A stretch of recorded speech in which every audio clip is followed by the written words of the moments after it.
بسم اللہ الرحمن الرحیم رب اشرح لی صدری ویسر لی امری واحلل عقدۃ من لسانی یفقہوا قولی۔ آیت نمبر 60 سورہ البقرہ، تفسیر ابن کثیر۔ وَإِذْ قُلْتُمْ يَا مُوسَىٰ لَن نَّصْبِرَ عَلَىٰ طَعَامٍ وَاحِدٍ فَادْعُ لَنَا رَبَّكَ يُخْرِجْ لَنَا مِمَّا تُنبِتُ الْأَرْضُ مِن بَقْلِهَا وَقِثَّائِهَا وَفُومِهَا وَعَدَسِهَا وَبَصَلِهَا قَالَ أَتَسْتَبْدِلُونَ الَّذِي هُوَ أَدْنَىٰ بِالَّذِي هُوَ خَيْرٌ اهبطوا مصرا فإن لكم ما سألتم۔ اور جب تم نے کہا کہ اے موسیٰ ہم سے ایک ہی قسم کے کھانے پر ہرگز صبر نہ ہو سکے گا، اپنے رب سے دعا کیجیے کہ وہ ہمیں زمین کی پیداوار، ساگ، ککڑی، گیہوں، مسور اور پیاز دے۔ آپ نے فرمایا بہتر چیز کے بدلے یہ ادنا چیز کیوں طلب کرتے ہو؟ اچھا کسی شہر میں جاؤ، وہاں تمہیں تمہاری چاہت کی یہ سب چیزیں ملیں گی۔ یہاں بنی اسرائیل کی بے صبری اور نعمت، جو اللہ کی نعمتیں اللہ نے دی ہوئی تھی، ان کی ناقدری بیان کی جا رہی ہے کہ من و سلوہ جیسے پاکیزہ کھانے پر ان سے صبر نہ ہو سکا اور ردی چیزیں مانگنے لگے۔ ایک طعام سے مراد ایک قسم کا کھانا یعنی من و سلوہ ہے۔ فوم کے معنی میں اختلاف ہے۔ ابن مسعود کی قرأت میں ثوم ہے، مجاہد نے فوم کی تفسیر ثوم کے ساتھ کی ہے یعنی لہسن۔ حضرت ابن عباس سے بھی یہ تفسیر مروی ہے۔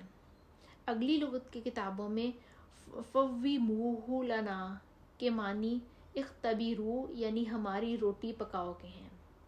امام ابن جریر فرماتے ہیں کہ اگر یہ صحیح ہو تو یہ حروف مبدلہ میں سے ہیں، یعنی آسورشر، آفورشر، اصافی، اسافی، مغافیر، مغافیر وغیرہ، جن میں فا سے تا اور ثا بدلا گیا ہے کیونکہ یہ دونوں مخرج کے اعتبار سے بہت قریب ہیں۔ واللہ عالم۔ یہ لوگ کہتے ہیں فوم کے معنی گیہوں کے ہیں۔ حضرت ابن عباس سے بھی یہی تفسیر منقول ہے کہ فوم جو ہے وہ گیہوں کے معنی میں آتا ہے۔ بنی ہاشم کی زبان میں فوم گیہوں کے معنی میں استعمال ہوتا تھا۔ فوم کے معنی روٹی کے بھی ہیں، بعض نے سنبلہ کے معنی بھی کیے ہیں۔ حضرت قتادہ اور حضرت عطا رحمۃ اللہ علیہ فرماتے ہیں کہ جس اناج کی روٹی پکتی ہے اسے فوم کہتے ہیں۔ بعض کہتے ہیں فوم ہر قسم کے اناج کو کہتے ہیں۔ حضرت موسیٰ علیہ السلام نے اپنی قوم کو ڈانٹا کہ تم ردی چیز کو بہتر کے بدلے کیوں طلب کرتے ہو؟ پھر فرمایا کہ شہر جاؤ، وہاں یہ سب پالو گے۔ ابن عباس سے مروی ہے کہ شہروں میں سے کسی شہر میں چلے جاؤ۔ ابی بن کعب رحمۃ اللہ علیہ اور ابن مسعود سے مصر کی قرأت بھی ہے اور اس کی تفسیر مصر شہر سے کی گئی ہے، اور یہ بھی ہو سکتا ہے کہ مصر اسے بھی مراد مخصوص شہر مصر لیا گیا ہو، اور یہ الف جو ہے وہ مصرن کا ایسا ہو جیسا قواریرا میں ہے، مینز کہ وہاں پہ الف پڑھا نہیں جاتا۔ مصر سے مراد عام شہر لینا ہی بہتر معلوم ہوتا ہے، تو مطلب یہ ہوا کہ جو چیز تم طلب کرتے ہو یہ تو آسان چیز ہے، جس شہر میں بھی جاؤ گے یہ تمام چیزیں وہاں پہ پالو گے۔ میری دعا کی بھی کیا ضرورت ہے، کیونکہ ان کا یہ قول محض تکبر اور سرکشی اور بڑائی کے طور پر تھا، اس لیے انہیں کوئی جواب نہیں دیا گیا۔ واللہ عالم۔ وَضُرِبَتْ عَلَيْهِمُ الذِّلَّةُ وَالْمَسْكَنَةُ وَبَاءُوا بِغَضَبٍ مِّنَ اللَّهِ ذَلِكَ بِأَنَّهُمْ كَانُوا يَكْفُرُونَ بِآيَاتِ اللَّهِ وَيَقْتُلُونَ النَّبِيِّينَ بِغَيْرِ الْحَقِّ ذَلِكَ بِمَا عَصَوْا وَكَانُوا يَعْتَدُونَ۔ ان پر ذلت اور مسکینی ڈال دی گئی اور اللہ کا غضب لے کر وہ لوٹے، یہ اس لیے کہ وہ اللہ کی آیتوں کے ساتھ کفر کرتے تھے اور نبیوں کو ناحق قتل کرتے تھے۔ یہ ان کی نافرمانیوں اور زیادتیوں کا نتیجہ ہے۔ مسلمان ہوں، یہودی ہوں، نصارہ ہوں یا سابی ہوں، جو کوئی بھی اللہ تعالیٰ پر قیامت کے دن پر ایمان لائے اور نیک عمل کرے، ان کے اجر ان کے رب کے پاس ہیں، اور ان پر نہ تو کوئی خوف ہوگا اور نہ ہی کوئی اداسی ہوگی۔ یہ ویسے جو بنی اسرائیل کی قوم تھی، کدھر کی بات ہے؟ جیسے وہ مصر کی بات کر رہے ہیں. جی یہ اس کا نقشہ ہے نیٹ پہ. یہ مصر شہر میں ہی بھیجا گیا تھا ان کو. اچھا مصر شہر میں ہی ان کو بھیجا گیا تھا. اور جو یہ میدان ہے وادی طیہ جو ہے وہ مصر کے پاس ہی ایک وادی ہے جہاں پہ انہیں من و سلوہ ملتا تھا اور جہاں پہ یہ رہ رہے تھے. ریگستان ہے نا؟ جی ریگستان ہے. بالکل بالکل. تو وہاں پہ ان کو من و سلوہ ملتا. تو وہ اس کھانے سے جب تنگ آ گئے تو شہر تو آباد تھا. روز ایک ہی چیز ہمیں تو را مٹیریل چاہیے, گیہوں, ککڑی اور پیاز اور اس طرح کی چیزیں ہمیں چاہیے تاکہ ہم خود پکا کے اپنی مرضی کے حساب سے کھا سکیں. تو پھر انہیں یہ جواب دیا جا رہا ہے کہ پھر شہر چلے جاؤ, مصر شہر چلے جاؤ. وہاں پہ مصر شہر کو بھی کہتے ہیں اور مصر سے مراد وہ مصر کا وہ جگہ بھی, علاقہ بھی ہے. تو یہ چیزیں تو کوئی مشکل نہیں ہے.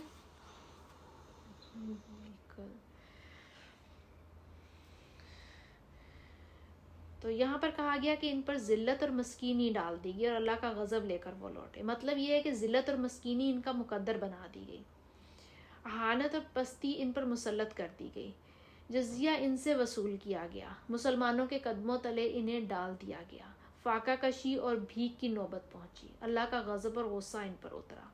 آباؤ کے معنی لوٹنے اور رجوع کے ہیں. با کبھی بھلائی کے صلے کے ساتھ اور کبھی برائی کے صلے کے ساتھ آتا ہے. یہاں برائی کے صلے کے ساتھ آیا ہے. یہ تمام عذاب ان کے تکبر, عناد اور حق کی قبولیت سے انکار تھا, اللہ کی آیتوں سے کفر, انبیاء اور ان کے تابعداروں کی اہانت اور ان کے قتل کی بنا پر تھا. ان سے زیادہ بڑا کفر اور کون سا ہوگا کہ اللہ کی آیتوں سے کفر کرتے اور اس کے نبیوں کو بلا وجہ قتل کرتے تھے. رسول اللہ صلی اللہ علیہ وآلہ وسلم فرماتے ہیں تکبر کے معنی حق کو چھپانے اور لوگوں کو ذلیل سمجھنے کے ہیں. مالک بن مرارہ رحاوی رضی اللہ تعالیٰ عنہ ایک روز خدمت رسول صلی اللہ علیہ وآلہ وسلم میں عرض کرتے ہیں کہ یا رسول اللہ, میں خوبصورت آدمی ہوں, میرا دل نہیں چاہتا کہ کسی کے جوتے کا تسمہ بھی مجھ سے اچھا ہو, تو کیا یہ تکبر اور سرکشی ہے؟ آپ نے فرمایا نہیں, بلکہ تکبر اور سرکشی حق کو رد کرنا اور لوگوں کو حقیر سمجھنا ہے. چونکہ بنی اسرائیل کا تکبر کفر اور قتل انبیاء تک پہنچ گیا تھا, اس لیے اللہ کا غضب ان پر لازم ہو گیا, دنیا میں بھی اور آخرت میں بھی. حضرت عبداللہ بن مسعود رضی اللہ تعالیٰ عنہ فرماتے ہیں کہ ایک ایک بنی اسرائیل میں موجود 300 نبیوں کو قتل کر ڈالتے تھے, پھر بازاروں میں جا کر اپنے لین دین میں مشغول ہو جاتے. رسول اللہ صلی اللہ علیہ وآلہ وسلم فرماتے ہیں سب سے زیادہ سخت عذاب قیامت کے دن اس شخص کو ہوگا جسے کسی نبی نے قتل کیا ہو یا اس نے کسی نبی کو قتل کیا ہو یا کسی نبی کو مار ڈالا ہو, اور گمراہی کا وہ امام جو تصویریں بنانے والا یعنی مصور ہوگا. یہ ان کی نافرمانیوں اور ظلم اور زیادتی کا بدلہ تھا. یہ دوسرا سبب ہے کہ وہ منع کیے ہوئے کاموں کو کرتے تھے اور حد سے بڑھ جاتے تھے. واللہ اعلم.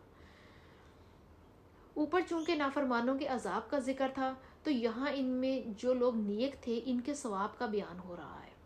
نبی کی تابعداری کرنے والوں کے لیے یہ بشارت تا قیامت ہے کہ نہ مستقبل کا ڈر ہوگا اور نہ یہاں حاصل نہ ہونے والی اشیاء کا افسوس اور حسرت ہوگی.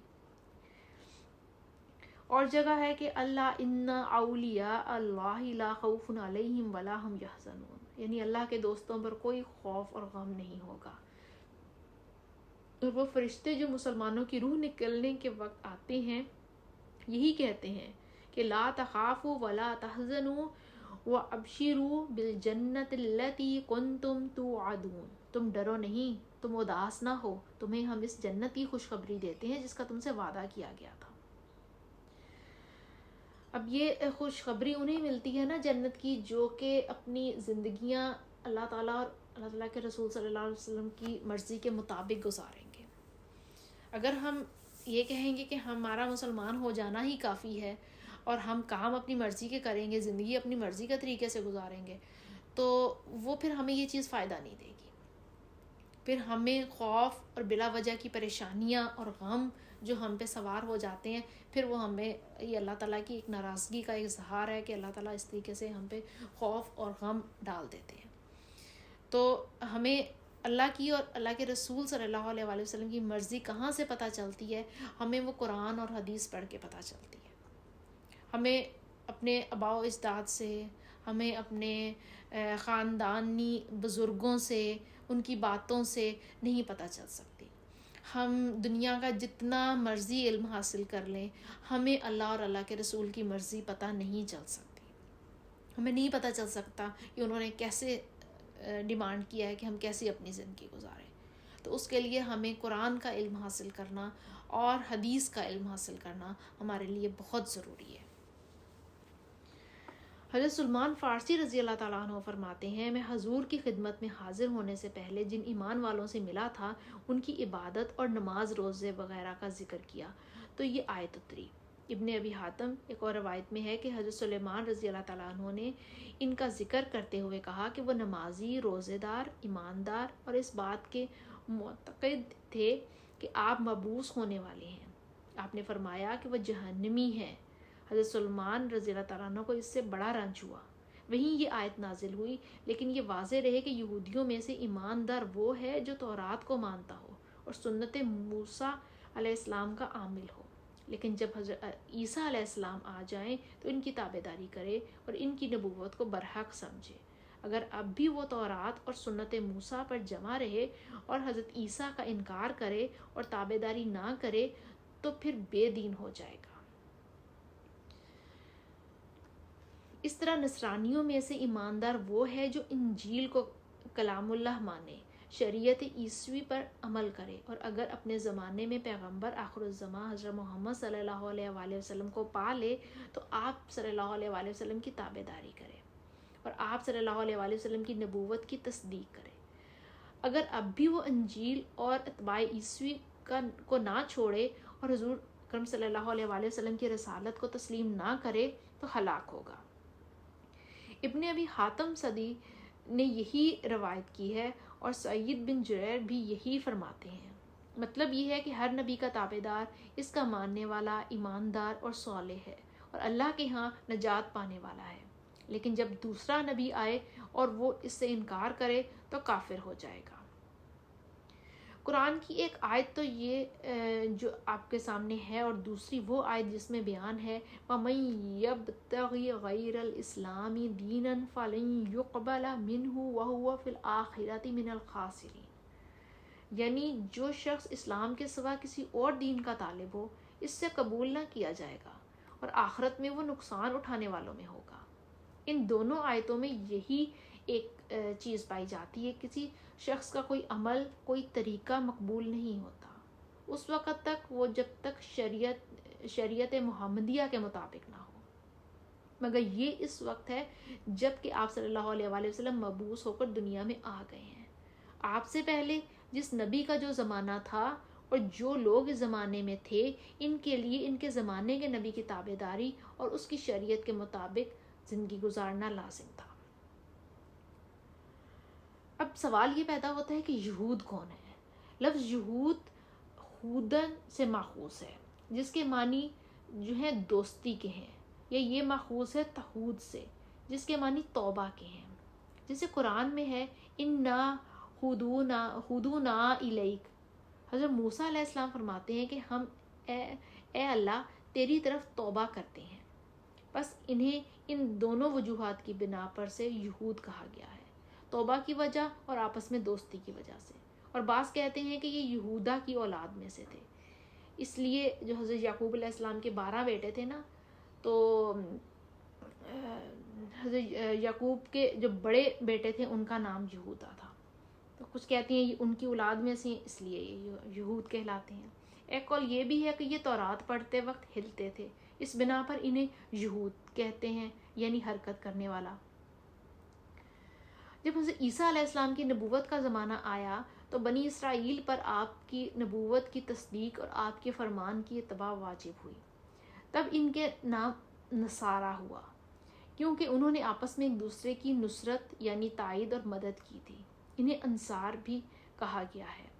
حضرت عیسیٰ علیہ السلام کا قول ہے من انصاری الی اللہ قال الحواریون نحن انصار اللہ، اللہ کے دین میں میرا مددگار کون ہے؟ حواریوں نے کہا ہم ہیں۔ بعض کہتے ہیں